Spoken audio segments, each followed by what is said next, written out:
What's up, Dragon Brood? We are here on day 5 of previews for Innistrad Crimson Vow.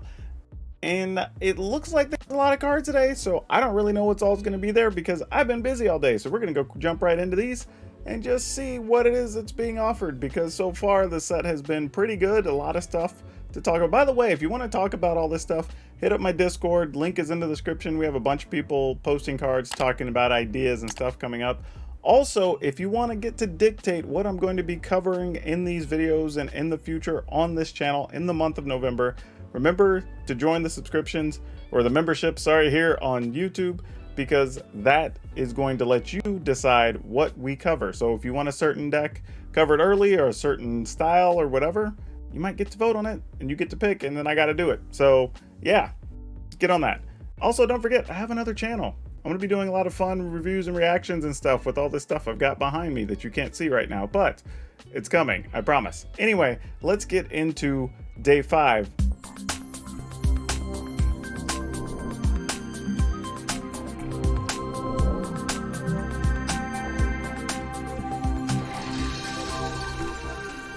Okay, it looks like there was a few international previews, so I'm going to use some translations for several of these, so bear with me. But this first one looks like Dreadful Service. 2 colorless and a black for an enchantment. When you discard one or more cards, create a 2/2 black zombie creature token. This ability triggers only once each turn. Okay, this one, I kind of dig it. Especially since you're going to have blood tokens and whatever. So there's some cool stuff you're going to be able to do with this. My thing, though, is this is already the second, maybe the third card that we've seen this set that makes zombie tokens that don't have Decayed. So why the hell did we have Decayed in the last set? Like, why even have it for just one set, first off, that's only going to have, like, I don't know, an 8-week season? But we know we don't really even like Decayed, so why, like, okay. Anyway, this card I think is actually pretty sweet. There's a few different things you'll be able to do with it. There's some cards that have costs that you can discard. Like I said, blood tokens let you discard. So you're going to be able to discard cards and get value getting 2/2s, as well as being able to just get whatever the other effect is you're already going to get. So that's actually kind of cool. The only downside is it only triggers once each turn, so you can't really go crazy with it. But overall, it could be a pretty interesting deck piece. Alright, we have Encia Uprising, 2 colorless, red, enchantment. At the beginning of your end step, create a 1/1 red human creature token. Then, if you control exactly 13 permanents, you may sacrifice Encia Uprising. When you do, it deals 7 damage to any target. Oh boy, there's a lot to process here. Alright, so it's 4 mana enchantment. At the beginning of your end step, you get a 1/1, so that's kind of cool. It just generates a human token every turn. A red human at that. And then if you control 13 permanents, you can just blow this up for 7. It's interesting because, like, you may want to play it alongside something like Treasure, right? Because that gives you some permanents you can sacrifice. You can kind of control when getting the 13. Or alongside other things that make tokens, and maybe you have some ways to sacrifice the tokens or whatever. I don't mind this. It's almost weird because this is the type of card that could in some ways end up being a control element. Like a Boros Controlus like we had before, because now you have a thing that's just going to make a 1/1 human every single turn. And then maybe you get bonus damage at the end of the turn or whatever if you want to. I don't know. This is very, very interesting. I think this card is playable. I just don't know how good it is.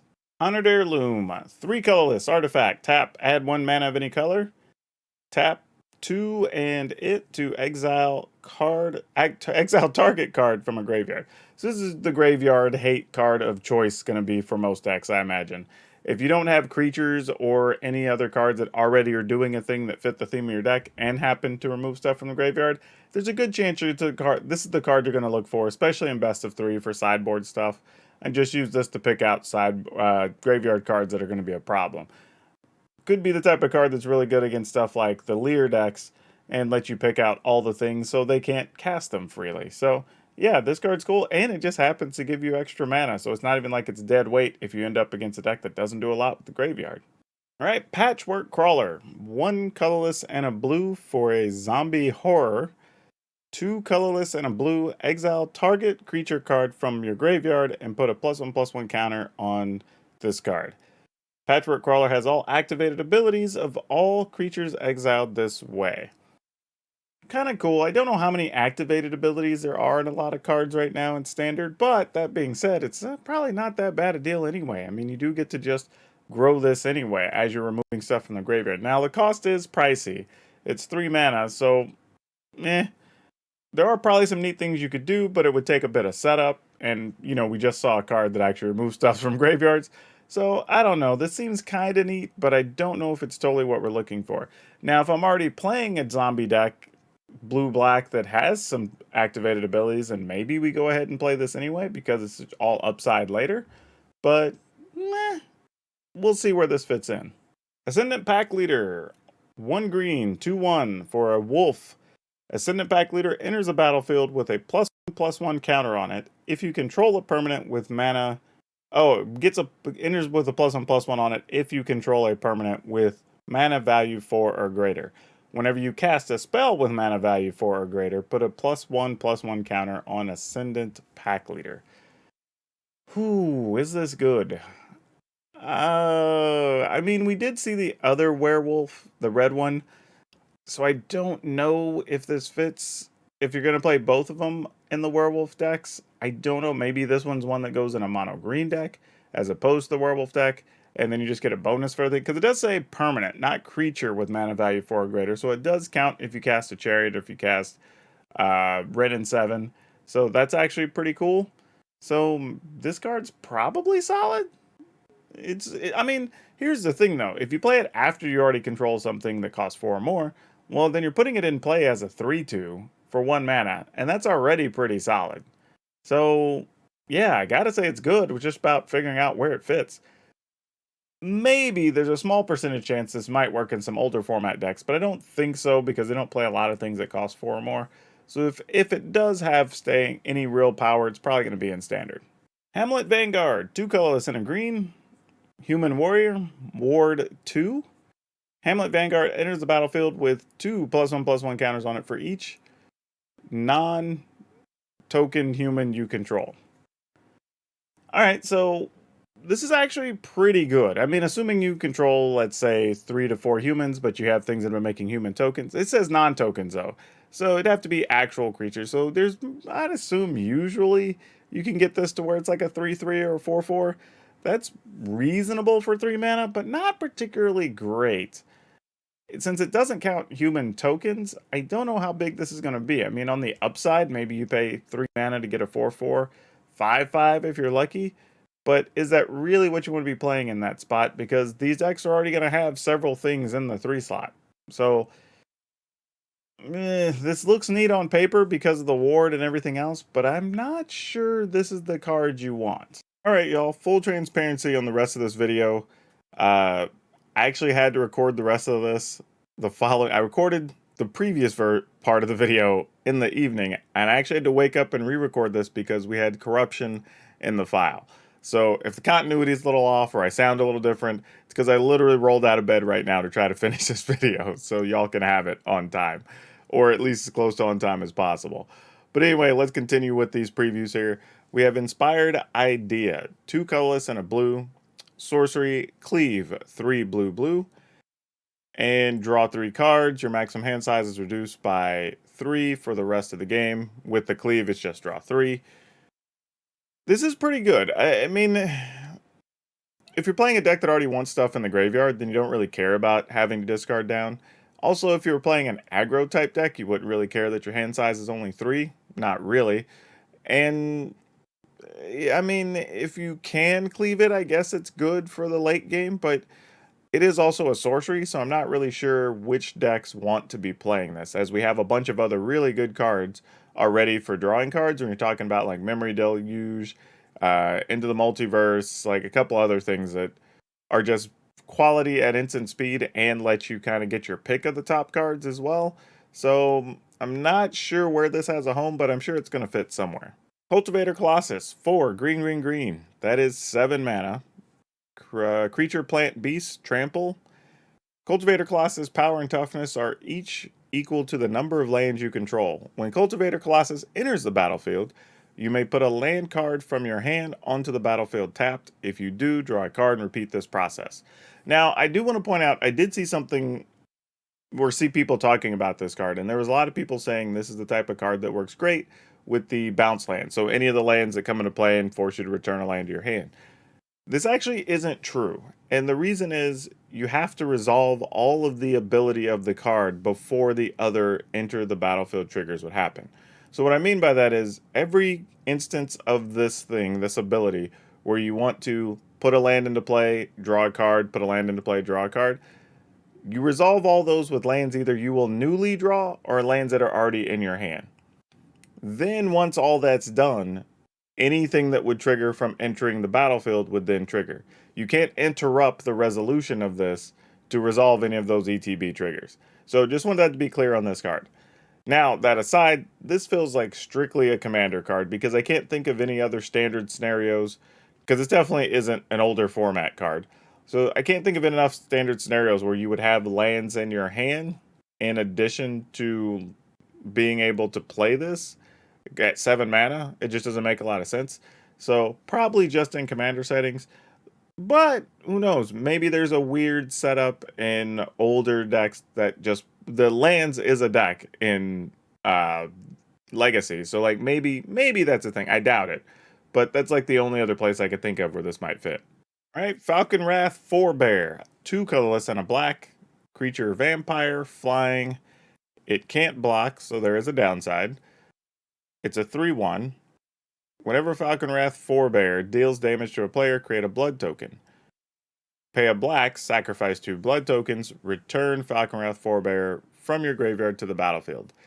I actually kind of dig this card. It's not bad. 3/1 flyer for 3. You do create blood tokens, which we know those have some value. And it's actually really good if we end up in an environment full of sweepers and whatnot to keep coming back from the graveyard. So I actually like a lot of what this card's doing. Now, does it fit in a lot of places? I think creatures at 3 mana are going to have the problem in several of the aggro decks because the 3 slot, which formerly was the 4 slot, but now the 3 slot is actually becoming very crowded over the last few sets. So we'll just have to see if there's room for it. So it says House of Haunted Dolls. Well, okay, it's a haunted dollhouse. I got it. 5 colorless artifact, 1 tap, exile a creature card from your graveyard. Create a copy of the exiled card, but it's a 0/0 artifact construct creature token in addition to its other types. With this creature gets +1/+1 for each artifact you control. That creature gains haste until end of turn. Activate only when you can cast a sorcery. There's a lot going on with this card. So it's a 5 mana artifact, so it's not the cheapest thing. And it's encouraging you to play other artifacts so your creatures get bigger bonuses. But you do get to return a creature, granted as a 0/0, so it's a 1/1. But if this is the only artifact you have and your opponent destroys it, that's a problem. But you are getting to recur creatures for 1 mana. That seems pretty useful, especially if the creatures have an enter the battlefield ability or some type of evasive ability. That could be good. Downside, you do only get to activate this when it's a sorcery, but I don't know. If you have activate abilities that tap, though, they do get haste, so that's a thing. So, yeah, I don't know. This card feels on the verge of playable. I just don't know what to do with it yet. Curse of Hospitality. 2 colorless and a red. It's an aura curse, obviously. Enchant player.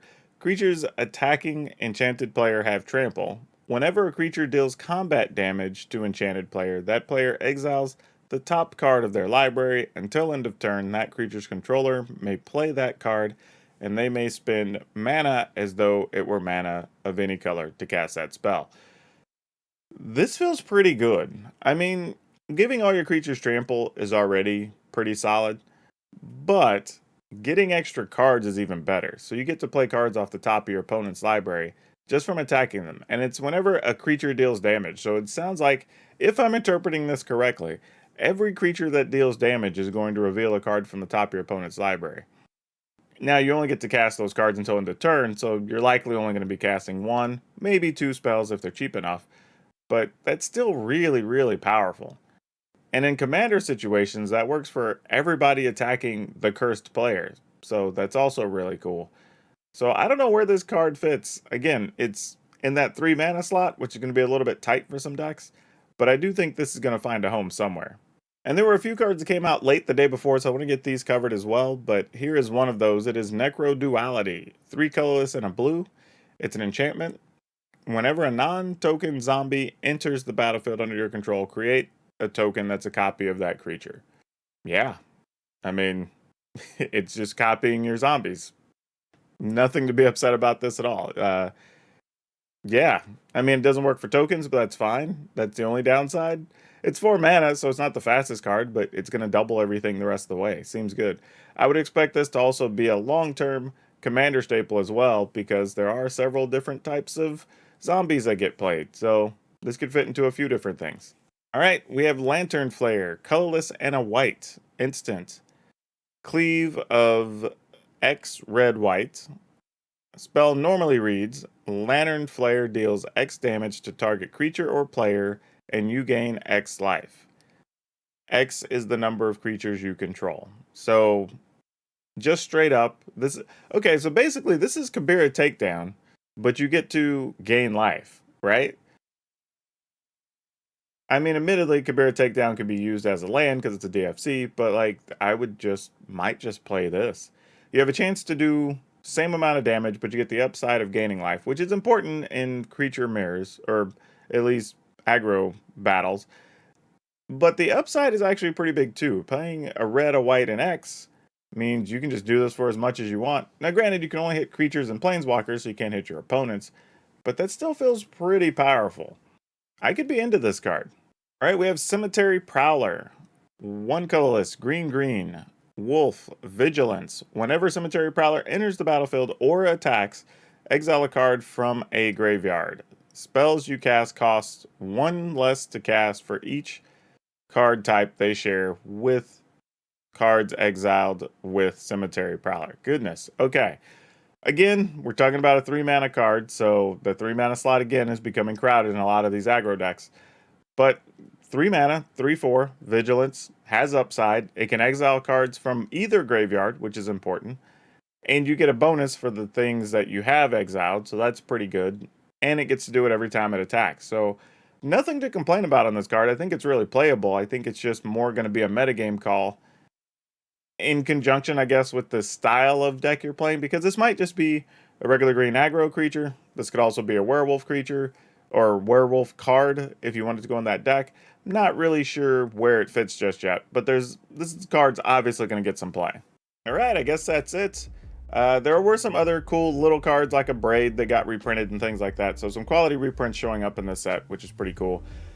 But yeah, so far, I think it just keeps the trend of just more useful stuff showing up every day. So the set's looking very good, and there is some stuff to build off of the last set as well in some cases. So I think that's going to be pretty swell.